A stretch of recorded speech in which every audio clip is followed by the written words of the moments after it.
And it was also wonderfully confirmatory of what I'd been reading about and dreaming about for the last sort of 6 years of my life before that, when I started reading about the mysteries of life, about the unexplained, about Eastern religions, about spirituality, metaphysics, etc.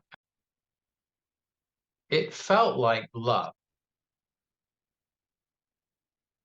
And I was given the knowing in that moment, in that time, those few precious golden hours, that the way to get there is through the heart. And so, in context, now I'm called to explain to you, well, what that actually means, by the heart being the doorway, the bridge between heaven and earth, etc. And so what comes is that this sense of love being the experience of the oneness, of unity consciousness, of the absence of separation, is that the other is also self.